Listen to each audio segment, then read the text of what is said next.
अस्सलाम वालेकुम, मैं हूँ आबिद इंदलीब। नाज़रीन, अभी सुप्रीम कोर्ट में एक बहुत बड़ी समाअत का इख्तिताम हुआ है। मैं सुप्रीम कोर्ट के बाहर मौजूद हूँ और आज चीफ जस्टिस उमर अता बंदयाल साहब ने ये वाज़े कर दिया कि अब आपका जो वक्त है वो ख़त्म हो गया है, अब हमारा वक्त शुरू होता है। बड़ी इंटरेस्टिंग समाअत है, इसके अंदर बड़ी डेवलपमेंट्स हुई। फवाद चौधरी साहब समाअत के दौरान थोड़ा बरम हुए असद उमर साहब के ऊपर, और फिर जस्टिस उमर अता बंदयाल साहब ने आज ये वाज़े कर दिया कि अब हम मज़ीद आंखें बंद नहीं कर सकते। आज ये समाअत किस तरफ लेके जा रही है मामले को, आज की समाअत में जो अहम तरीन डेवलपमेंट्स हैं वो मैं आपके सामने रखता हूँ।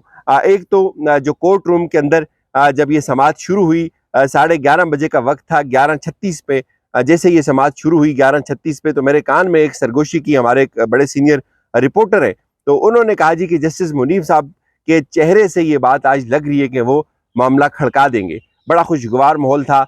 बड़े लाइटर नोट के ऊपर जजेस कमरा अदालत के अंदर दाखिल हुए। फिर अटॉर्नी जनरल रोस्टम के ऊपर आए। अदालत ने शुक्रिया अदा किया। ख्वाजा साद रफ़ीक चूँकि अदालत के अंदर थे आज, शाह महमूद कुरैशी थे, फवाद चौधरी थे, असद उमर थे, मलिका बुखारी साहिबा थी, फिर इस तरह तहरीक इंसाफ की कुछ और क़यादत भी थी। जबकि ये केस आगे बढ़ा तो इसके बाद जो फारूक इशनायक थे वो रोस्टम के ऊपर आए। उन्होंने जो पूरा एक जवाब आज जमा करवाया था पीडीएम की हुकूमत की जानिब से कि क्या क्या पेशरफ्त हुई है मुज़ाकरात के अंदर, वो तमाम तफसीलात उन्होंने अदालत के सामने रखी। और फिर उन्होंने अदालत को बताया कि हम तकरीबन इस बात के ऊपर मुत्तफ़िक हो गए कि पूरे मुल्क में एक साथ इलेक्शंस होने चाहिए, निगरान हुकूमतों के अंडर इलेक्शन होने चाहिए, और इसके साथ साथ सिर्फ अब हमने तारीख का ऐलान करना है, वो बाकी है।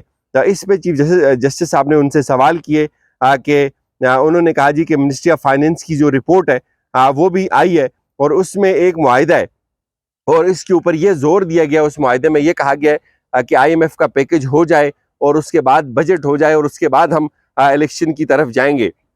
ये सब बातें इजम्पशन के ऊपर है। अदालत ने ये कहा कि ये इजम्पशंस हैं, हमें हकायक के ऊपर बात करनी है, और हकायक जो है वो सबसे अहम मामला हमारे सामने आइन का है। और इस दौरान जो है वो जब बजट को डिस्कस कर रहे थे तो असद उमर साहब चूँकि 3-4 रोज जो है वो छोड़कर पीछे बैठे हुए थे, तो फवाद चौधरी साहब खड़े हो गए। उन्होंने बड़ा जोर लगाया, बड़ा उन्होंने फोर्स किया असद उमर साहब को कि ये जो बजट की बात हो रही है, ये IMF के 9th रिव्यू की जो बात हो रही है, इसको बहुत मुश्किल करके अदालत को बताया जा रहा है, और आप मेहरबानी करें रोस्टम के ऊपर आए। तो असद उमर साहब का ये मौक़िफ़ था कि जब मुझे अदालत बुलाएगी तो तब मैं जाऊँगा। तो तकरीबन उनके दरमियान जो तकरार थी वो काफ़ी चलती रही। इस दौरान अदालत भी जो है वो अपना काम करती रही। वो मामूली तकरार थी, उसके बावजूद असद उमर साहब रोस्टम के ऊपर नहीं आए। फिर फवाद चौधरी साहब भी जो है वो अपनी जगह पर बैठ गए। फिर चीफ जस्टिस साहब ने ये कहा जी कि जो बजट का मामला है ये वाकई एक आइनी मामला है, लेकिन आप ये हमें बताएं कि अगर बजट नहीं बनेगा तो आपके पास जो 4 माह की छूट होती है, हर निगरान हुकूमत के पास एक 4 माह का मैंडेट होता है, तो उस तरफ आप भी तो जा सकते हैं। फिर उन्होंने ये कहा कि आप एक तरफ तो ये बात कर रहे हैं कि बजट ज़रूरी है, क्या जो दूसरी तरफ तहरीक इंसाफ के जो लोग हैं जो मुज़ाकरात के टेबल के ऊपर बैठे हुए हैं, क्या वो भी इस बजट की इस हैसियत को कबूल करने के लिए तैयार हैं?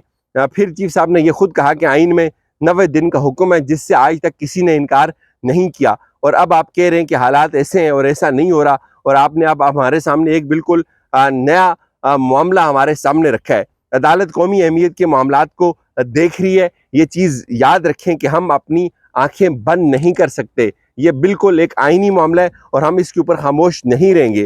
रात को हमने मीडिया को भी सुना, और मीडिया भी जो मुज़ाकरात का प्रोसेस है इसको सराह रहा है, लेकिन हम भी ये चाहते हैं कि हम ये मामला आप तक छोड़ दें, सियासी जमातों तक छोड़ दें, वो डायलॉग करें। अगर आपका डायलॉग नहीं करेगा तो फिर इस पर हमने अपना फैसला देना है। ये चीज़ भी याद रखें कि अदालत का फैसला अपनी जगह मौजूद है। बसत शौक आप मुज़ाकरात करें, लेकिन हमारा जो फैसला है वो अपनी जगह पे मौजूद है। अदालत का काम आइन का तहफ़्फ़ुज़ करना है, और हमारे पास बहुत कम वक्त है। हमने अभी तक आपको नहीं छेड़ा, हमने आपको वक्त दिया, आप मुज़ाकरात करें। अगर इसमें से कुछ भी नहीं निकलेगा तो हम अपना फैसला सुनाएंगे। हमारे पास दूसरे ऑप्शंस मौजूद हैं। ये जो लम्हा था, ये फैसला कुन लम्हा था। अदालत ने वाज़ेह किया कि ये मत सोचें कि हमारे पास ऑप्शंस नहीं है, हमारे पास बहुत सारे ऑप्शंस हैं। अभी तक हमने कुछ भी नहीं किया। आप सोच रहे होंगे कि अदालत क्या कर रही है। हम अपना फरीज़ा सर अंजाम दे रहे हैं, और हम इससे पहले भी ہماری ایک ہسٹری ہے کہ عدالتوں کے اوپر بڑے الزامات لگیں لیکن اس کا ملک کو کوئی خاص فائدہ نہیں پہنچا تھا. ہم غصے میں کوئی فیصلہ نہیں کرنا چاہتے. امید ہے کہ آپ معاملات کو سمجھیں گے, آپ معاملات کو ٹھیک سمت میں لے کر جائیں گے. آپ کا جو لیول ہے اس کو ٹھیک کریں. جو کمیٹی یہاں مذاکرات کر رہی ہے اور جو کمیٹی سپریم کورٹ کے اندر آ کر اپنے جوابات مرتب کر رہی ہے, ان چیزوں کو ٹھیک کرنے کی ضرورت ہے. اس کو ٹھیک کریں. اور ہم نے 90 دن کا جہاں تک معاملہ ہے, یہ اس کے اوپر عدالت کا جو فیصلہ ہے وہ اپنی جگہ پہ موجود ہے. پھر جو فاروق ایچ نائک تھے انہوں نے تھوڑا زور لگانے کی کوشش کی. انہوں نے کہا جی مائی لارڈ, اصل معاملہ جو ہے وہ کے پی اور پنجاب کے اندر جو الیکشن کا ہے اور اس کی وجہ سے جو الیکشن سکیم ہے وہ بہت زیادہ افیکٹ ہو جائے گی. 90% جو قومی اسمبلی کی سیٹیں وہ ان 2 صوبے سے آتی ہیں. اور پھر چیف صاحب نے اس کے اوپر دوبارہ غصہ کیا. انہوں نے کہا دیکھیں یہ سلسلہ جو ہے وہ 23 فروری سے شروع ہوا تھا اور آج 5 مئی ہے, اور آپ لوگوں نے اس سے پہلے عدالت کے اوپر انگلیاں اٹھائیں. آپ 4-3 کی بات کرتے ہیں, کبھی آپ 224 کی بات کرتے ہیں, کبھی آپ کیئر ٹیکر کی بات کرتے ہیں. کسی نے عدالت کے اس حکم کو سیریس نہیں لیا. اور پھر اس پہ فاروق ایچ نائک صاحب نے کہا جی ہمیں تو بولنے کا موقع نہیں دیا گیا تھا, ہمیں تو الگ کر دیا گیا تھا سماعت سے. تو اس پہ عمر عطا بندیال صاحب نے کہا آپ نے خود جب 4-3 کی بحث شروع کی تو ہم نے بھی آپ کو کہا جی السلام علیکم. اور پھر یہ نہیں ہو سکتا. آپ آج سنجیدگی دکھا رہے ہیں, اس سے پہلے آپ لوگ سنجیدگی نہیں دکھا رہے تھے, اور آپ اس سٹیج کے اوپر آپ سنجیدگی دکھا رہے ہیں جب یہ سب کچھ ہو گیا ہوا ہے.